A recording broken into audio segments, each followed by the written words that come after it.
What is up wrestling fans, welcome back to wrestling bro. এবং আজকে ভিডিওতে আমরা মূলত একটা ছোটোখাটো ডিসকভার করতে যাচ্ছি একটা টপিক, সেটা হচ্ছে কোডি রোজ কিন্তু একটা ইন্টারভিউতে এসে বলেছিলেন যে রেসলমেনিয়া আফটার রেসলমেনিয়ার পরে যখন কিনা তিনি সেলিব্রেট করে ব্যাকস্টেজে যান, তিনি একজন মানুষকে খুব খুঁজছিলেন, সেটা হচ্ছে ট্রাইবাল চিফ রোমান রিংস।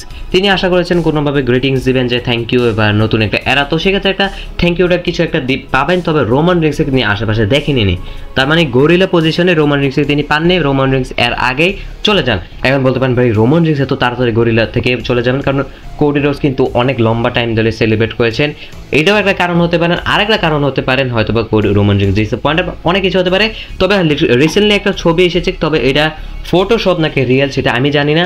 তবে এই ছবিটা দেখা যাচ্ছে যে রোমান রিংস এবং কোডি রোজ দুজন একসাথে রয়েছেন এবং পিছনে সেথ রলিন্সকেও দেখা যাচ্ছে, বেকি লিঞ্চও সেখানে রয়েছে। তবে বেকি লিঞ্চ এবং সেথ রলিন্স এবং কোডি রোজ তারা তিনজন ছিলেন, এটা অফিসিয়াল পোস্টার হিসেবে অফিসিয়াল ফটো পাওয়া গেছে। তবে রোমান রিংস সেখানে রয়েছেন, সেখানে কোনো অফিসিয়াল কিছু নেই।